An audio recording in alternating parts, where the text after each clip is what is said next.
¿Qué tal, familia de la fe? Un saludo muy especial hoy en esta ocasión. Gracias por darnos la oportunidad de llegar hasta ustedes a través de este medio, por considerar que este espacio devocional sea un espacio para su edificación espiritual. Lo que hemos querido hacer a través de todo este tiempo en estos programas, en la primera temporada que se llamó Devocionales en Cuarentena y en esta segunda temporada que hemos llamado En los brazos del Padre, ha sido generar un espacio abierto para todo creyente que considere que aquí va a encontrar una palabra edificante, una palabra que direcciona su vida, donde vamos a estudiar las Escrituras, vamos a ver cosas en la Escritura que nos direccionan, que nos ayudan a entender el camino en que debemos andar. Eso fue lo que Dios prometió para nosotros. En el capítulo 32 de los Salmos, el verso 8, te haré entender y te enseñaré el camino en que debes andar. Sobre ti fijaré mis ojos, dijo el Señor. Claro, el verso 9 es un poco difícil, pero pues es parte de la palabra donde dice: no seas como el mulo, como el caballo sin entendimiento, que tienen que ser sujetados con cabestro o con freno, porque si no, no se acercan a ti.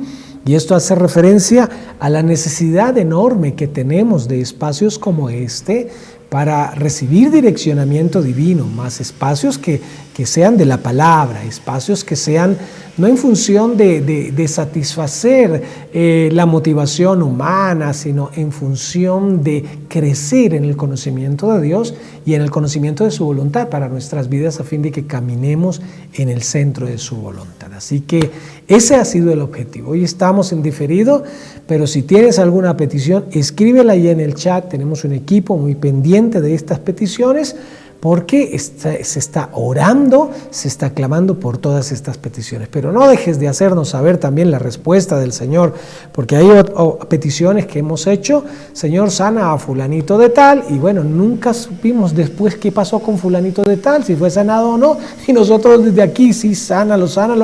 Y bueno, puede ser que el Señor ya lo sanó, ¿sí? O que partió a la presencia del Señor y nosotros seguimos orando, sánalo. Entonces ayúdanos con esto también, haciéndonos saber la respuesta de Dios a esas peticiones que has escrito. Entonces, si es una acción de gracias, escribe la palabra mayúscula gracias, y si es una petición, escribe la palabra mayúscula petición, para que podamos distinguirla de todos los demás comentarios. A todos un saludo muy especial. Vamos a abrir este tiempo con una oración para disponer nuestras mentes y corazones a recibir esta instrucción de su palabra. Amado Padre Celestial, muchas gracias por la oportunidad que nos has dado de tener este tiempo en los brazos del Padre, este devocional.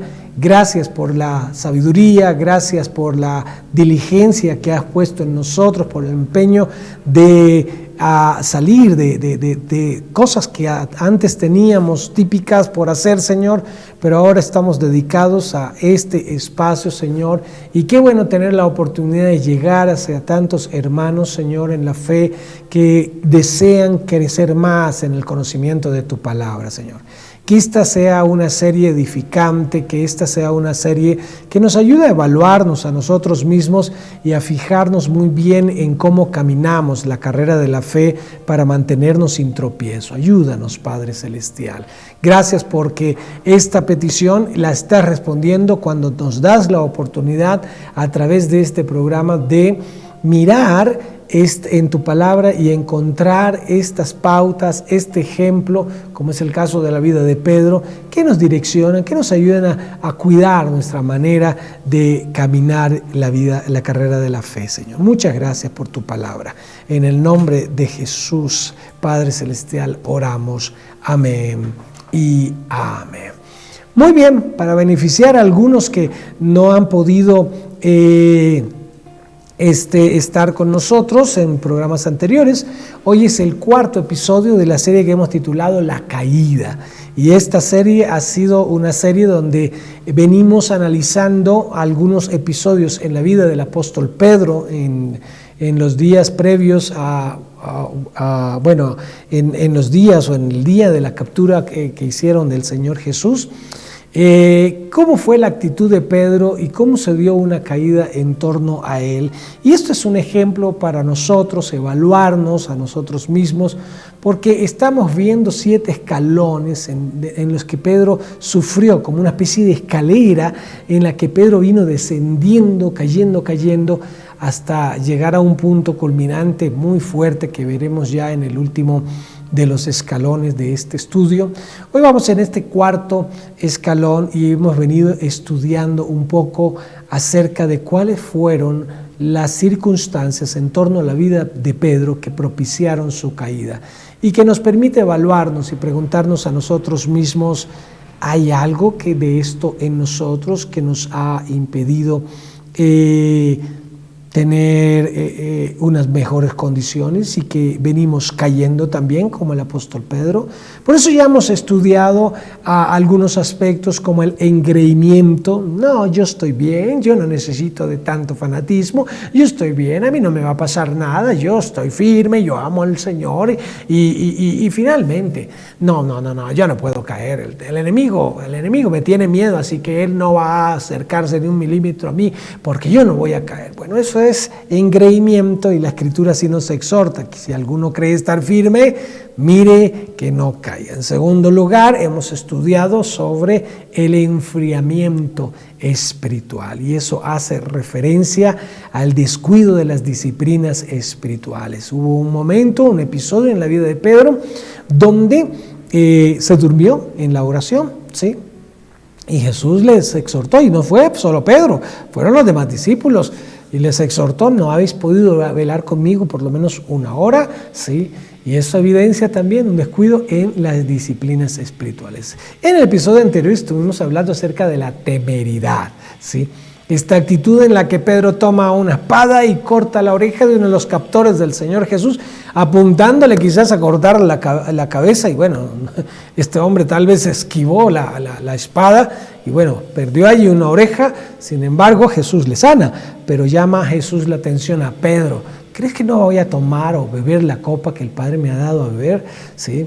Y esa temeridad nos lleva entonces a querer tomar decisiones sin consultar la voluntad de Dios, sin crecer, ignorando mucho de la voluntad de Dios, y nos hace pensar que nosotros podemos arreglar nuestra vida a nuestra manera y que a Dios le va a gustar. No hay problema, pues yo voy a hacer esto y esto, y no consultamos qué es lo que Dios quiere de nosotros y terminamos incurriendo en un poco de acciones, aún con justificación bíblica, para creer que estamos en la voluntad de Dios y resulta no ser así. Hoy yo quiero que hablemos de este 4.º escalón en la vida de Pedro y que es quizás el escalón, el de la mitad de toda esta escalera de 7 escalones, de 7 niveles de la caída de Pedro. Y lo vamos a encontrar en Mateo capítulo 26, el verso 58. Allí dice así: mas Pedro le seguía de lejos hasta el patio del sumo sacerdote y entrando se sentó con alguaciles para ver al final, para ver el fin. Así que tenemos aquí a Pedro, y ojo que hay una expresión en este versículo 58 de Mateo 26, donde dice: Pedro le seguía de lejos. Pedro le seguía de lejos. Ahora, es obvio que Pedro tuviese un poco de distancia, porque pues cuando vinieron cuando vinieron a capturar a Jesús, Judas no se acercó propiamente a ningún otro más que a Jesús para darle un beso y con esto indicar a los captores de Jesús quién era Jesús allí en este lugar donde fue capturado. Y bueno, ya sabemos, Pedro trató de evitarlo y todo, y bueno, los discípulos, Jesús advirtió a sus captores: ustedes me buscan a mí, a ellos déjenlos en paz, yo soy. Así que, bueno, se llevan a Jesús, algunos huyen a sus casas, pero Pedro empieza a seguir a Jesús a cierta distancia, le seguía de lejos. Y esto nos muestra otro aspecto de la caída de Pedro, y es un seguimiento distante de Jesús. Y esto es algo que sucede en la actualidad muchas veces. Hay un post que vi en internet que dice que los protocolos de bioseguridad exigen distanciamiento social, ¿sí? Un sentarnos a 2 metros de distancia. Ahora ha sido reformada la norma y se pueden los auditorios tener a una proximidad de 1 metro de distancia entre una persona y otro en un determinado auditorio, ¿sí? Y se habla de distanciamiento social. Y el post que leí decía, la pandemia ha traído distanciamiento social. En la pandemia se ha pedido distanciamiento social, no distanciamiento espiritual. Y bueno, desafortunadamente, algunos, debido a la pandemia, pues que no pudimos tener la oportunidad de hacer reuniones presenciales, inicialmente, bueno, los pastores terminamos convertidos en youtubers y así empezamos a hacer las transmisiones y aún aquí en nuestro caso continuamos con ellas, ¿sí? Y algunas personas inicialmente, extraño ir a la iglesia, pero bueno, ahí está el programa, ahí están las transmisiones de la iglesia, mi pastor está muy juicioso allí transmitiendo los servicios y ahí estamos conectados, pero hay una enorme diferencia entre la presencialidad y la virtualidad. Estamos allí viendo y nos paramos, vamos al baño, traemos galletas, comemos, nos distraemos, contestamos el teléfono, miramos el chat, miramos la transmisión, no hacemos un paréntesis a toda esa cotidianidad, ¿sí? Como lo que pasa en la presencialidad, donde pues no estamos conectados con otros escenarios, sino exclusivamente con el Señor, no hay tantos factores de distracción como en la casa, y entonces empezó a haber una especie de distracción y una especie de distanciamiento, no solamente social como parte de los protocolos, sino un distanciamiento espiritual. Porque entonces algunos, ya después de un tiempo, ya lo mismo, una cosa es estar en la presencialidad que tiene una dinámica, tratamos con unos, con otros, saludamos a los líderes, a los pastores, a los demás miembros de la iglesia, pero ahí pues escribimos en el chat muy bonito y todo, pero ya como que hace falta y no nos hemos podido congregar, y prácticamente las congregaciones duraron alrededor de unos entre 10 meses y 1 año, y algunas todavía siguen congregándose de manera virtual porque han tenido que entregar sus auditorios. Y eso ha ocasionado que un alto porcentaje de las membresías de la iglesia tenga un seguimiento distante en sus disciplinas espirituales y un seguimiento distante del Señor Jesús.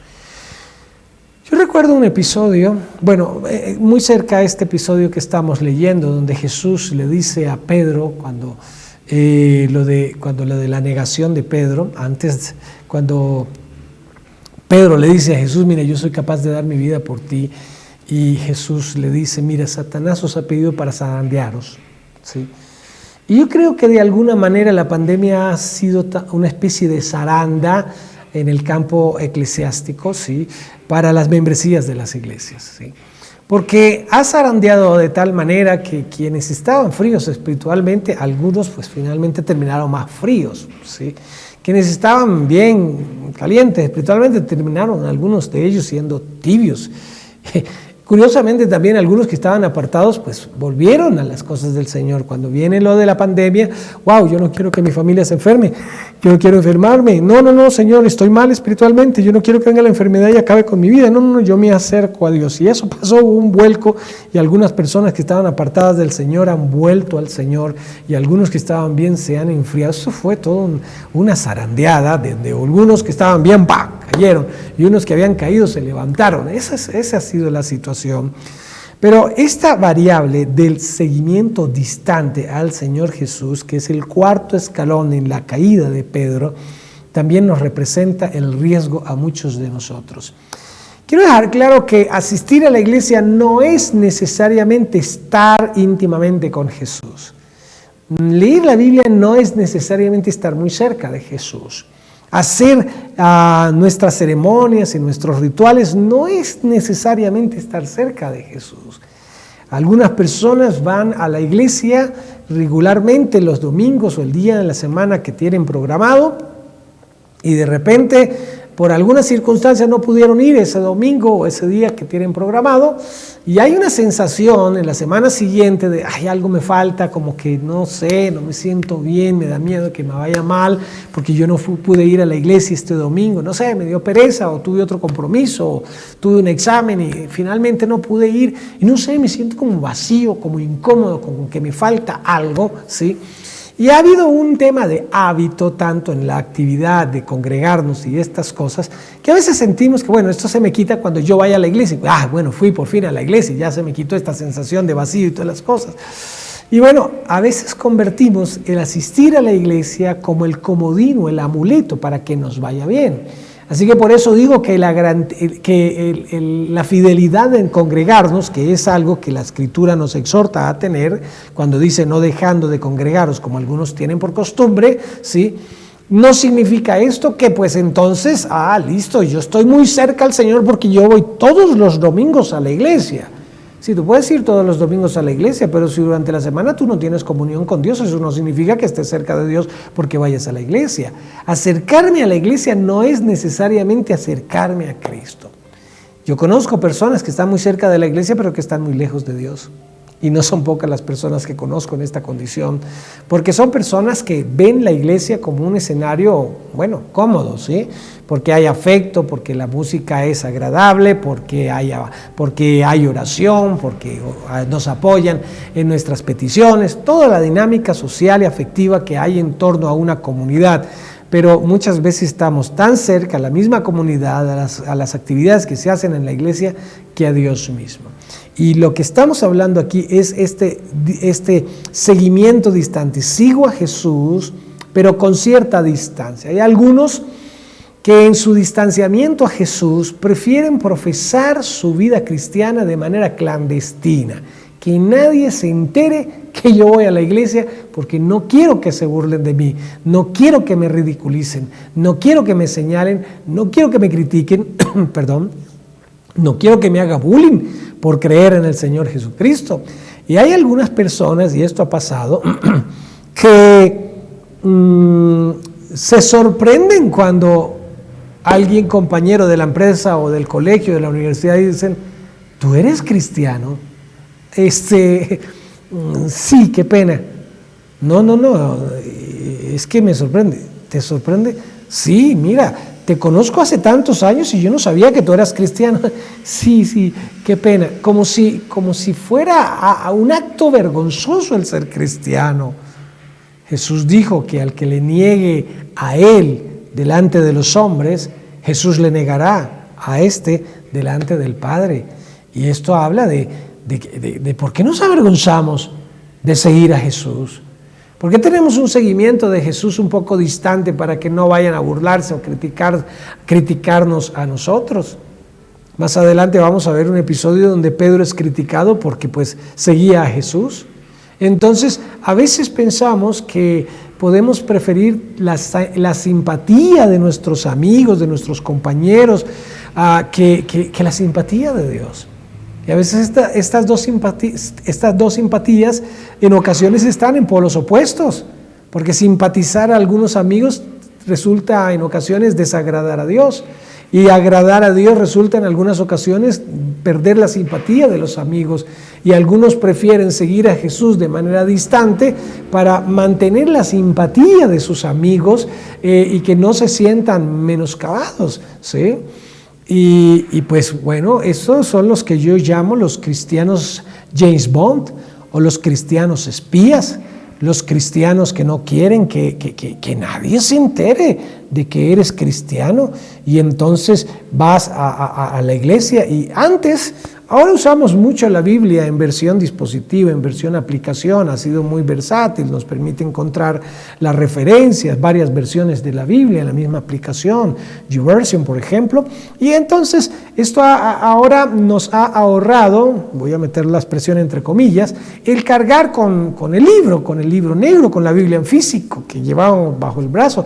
Y yo sabía de algunas personas que les daba un poco de vergüenza tener que desplazarse desde su casa el domingo en la mañana para llegar a su iglesia con la Biblia bajo el brazo. Entonces daba pena, porque era fácil en los domingos distinguir a los cristianos de los no cristianos, uno porque iban muy elegantemente vestidos, muy bien perfumados, porque llevaban una Biblia bajo el brazo, porque iban todos en grupos, ¿sí? En familia, estos son cristianos, estos van para alguna iglesia, y era fácil detectarlos en la mañana del domingo por su fachada y porque llevaban su iglesia. Pero en aquella ocasión algunas personas preferían meter su Biblia en un maletín o meterla allí bien camuflada entre sus ropas para que no se sintieran delatados. Y cuando llegó la aplicación, rápidamente se deshicieron de sus Biblias físicas, porque ahora pues no se nota el domingo, pues ya no se nota porque hay un libro. Ahora se nota pues, y ahora ya ni se nota porque van elegantes, muy bien presentados, porque ya ha llegado un estado, vamos, de manera muy informal a la iglesia, algunos hasta en sudadera, ¿sí? Pero bueno, se han dado estas cosas y son unas evidencias. Ahora, esto no estoy diciendo que porque vayas en sudadera tú tienes un margen de distancia con el Señor Jesús. No estoy hablando particularmente de estas cosas. Estoy hablando de que existe una actitud en nosotros de avergonzamiento frente a las demás personas si se enteran de que nosotros tenemos una relación íntima con Jesús. Porque lo que pasa a través del tiempo, y alguien ha dicho que a través del tiempo el adorador se parece a lo que adora. Un adorador a través del tiempo se va pareciendo a aquello a lo que adora. Entonces, si nosotros amamos a Jesús y adoramos a Jesús y tenemos esa cercanía estrecha con el Señor Jesús, a través del tiempo nos vamos pareciendo a Él en nuestra forma de hacer las cosas. Y eso pues nos va a delatar, ¿sí? Y algunas personas no van a querer ser delatadas y prefieren guardar cierta distancia con el Señor Jesús, que no se les note un lenguaje, digo yo, religioso, dicen algunos así, que no se les note un lenguaje religioso para no ser estigmatizados de fanáticos religiosos, retrógrados, fundamentalistas, que vienen aquí a lavarnos el cerebro y que vienen aquí a meterse en la vida y a juzgar la vida de los demás. Y como no queremos ser vistos de esa manera, preferimos hacer un seguimiento de Jesús distante. Tanto así que en algunas ocasiones algunos miran en qué iglesia la apariencia de los cristianos es la menos cristiana posible para yo vincularme con ellos, para no delatarme tan fácilmente, ¿sí? La esencia del cristianismo ni siquiera está por ir o no ir a la iglesia, no está por vestirse de una o de otra forma, ni siquiera está por llevar un libro bajo el brazo o no. La esencia del cristianismo es justamente esa cercanía íntima, es la intimidad con Jesús. Pero esa intimidad, en este caso, cuando Jesús ha sido capturado, Pedro pues ha decidido seguirle a cierta distancia, los demás desaparecieron de la escena, pero entonces vemos a Pedro en esta distancia de Jesús. Ahora, cuando estaban en la oración, ¿sí? Dice la Escritura que Jesús tenía un grupo, se fue con 3, hizo otro grupo y se apartó como a distancia de un tiro de piedra, ¿sí? Tal vez pon tú tal vez unos 10 metros, unos 15 metros, y allí esa distancia era cuando estaban orando, ¿sí? Pero ahora Pedro sigue a Jesús a cierta distancia, en una condición mucho más complicada. No es que están allí orando, en una condición en la que hay otros ojos, no los ojos de los apóstoles, de los otros apóstoles, en la privacidad de un huerto. No, ahora es allí en las calles, en Jerusalén, yendo al patio, a la ciudad, a la casa del sacerdote, del sumo sacerdote, entrando hasta, dice aquí, le seguía de lejos hasta el patio del sumo sacerdote. Así que ahí estaba en la ciudad, a los ojos de los no creyentes, y había este distanciamiento de Pedro. Ahora, no era simplemente un distanciamiento geográfico, había un distanciamiento espiritual que vamos a leer más adelante, ¿sí? Pero este distanciamiento, este seguimiento distante de Jesús vino a convertirse en el cuarto escalón de esta caída en la vida del apóstol Pedro. ¿Qué distancia hay entre tu corazón y el corazón de Jesús? Y no estoy hablando del cuadro, no. Estoy hablando de la persona de Jesús. ¿Qué distancia? ¿Podemos medir esa distancia con 1 metro? No, quizás no es posible, porque no se trata de una distancia geográfica, se trata de una distancia espiritual. ¿Qué tan cerca estás tú de Jesús? Ahora, aquí, ¿quién se está acercando a quién? Jesús se ha acercado a ti desde la cruz del Calvario, pero la parte del acercamiento tuyo ya la diste, es decir, Él ha tenido este acercamiento, ahora tú has dado este paso de acercamiento también de tu parte. ¿Qué tan cerca estás siguiendo a Jesús? cerca a la religiosidad, cerca a las ceremonias y actividades de la iglesia, que no estoy diciendo que estas sean malas, solo estoy diciendo que hacer estas cosas no son el indicador de que estamos cerca de Jesús. Así que revisa cuánta distancia hay entre tú y Jesús. Y si no es una distancia óptima, no esperes más, porque si hay una distancia considerable entre tú y Jesús, tú eres vulnerable a una caída. Y el enemigo aprovecha, ¿sí? Cuando busca nuestra caída, sabe que le dimos lugar. Cuando hay una distancia entre Jesús y tú, hay un lugar donde cabe el diablo para causar tropiezo. Es por eso que hay un mandamiento en la Biblia que dice, ni deis lugar al diablo. ¿Y dónde toma lugar el diablo? Cuando se atraviesa en el espacio de distancia que dejas entre tú y el Señor. Ahí viene el diablo y desenfoca la atención tuya del Señor y te incita a hacer otras cosas, alejarte de su voluntad para desviarte y causar el tropiezo. Cuando uno analiza las tentaciones que Satanás le hizo a Jesús, siempre en algunas de esas tentaciones había esta expresión: si eres hijo de Dios, haz que estas piedras se conviertan en pan.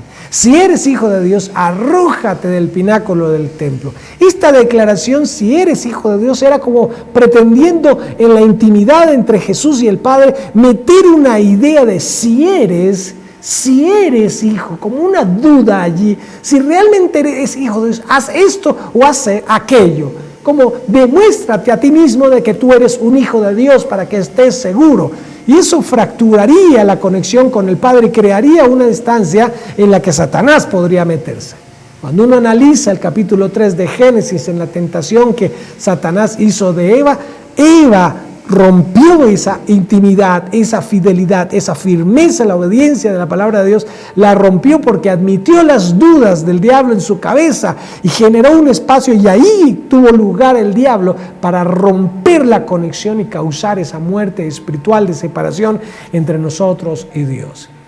La distancia que hay entre tú y Dios por falta de intimidad con Él es el espacio que el enemigo tendría para tomar lugar y apartarnos de Él. ¿Seguirás conservando distancia entre tú y Jesús o te acercarás a Él? Recuerda, acercarse a Él no es necesariamente acercarse a la iglesia, o acercarse a la iglesia, no es necesariamente acercarse a Él. La iglesia es algo en lo que debemos estar, somos miembros del cuerpo de Cristo, por supuesto, sí, y tenemos una función en ella y con ella, pero la cercanía con Jesús tiene que ver con la intimidad entre tú y Él. Si sabes que hay distancia, estás en peligro. No pierdas más tiempo. Vuelve a Jesús. Padre, gracias por tu palabra. Gracias por esta exhortación que nos confronta, que nos ayuda a entender el riesgo en que estamos, igual que Pedro, dando lugar al adversario en la relación entre tú y cada uno de nosotros. Perdónanos, Padre Celestial, cuando hemos venido distanciándonos de ti, de la intimidad contigo, Padre Celestial. O cuando nos engañamos nosotros mismos creyendo que por tener cercanía con los miembros de la iglesia, estamos teniendo cercanía contigo. Perdónanos, Señor, y ayúdanos a reducir esta distancia al punto de que no haya espacio entre tú y nosotros, donde el enemigo tenga oportunidad de atravesarse para causar tentación y apartarnos de ti. Ayúdanos, te lo pedimos, en el nombre de Jesús.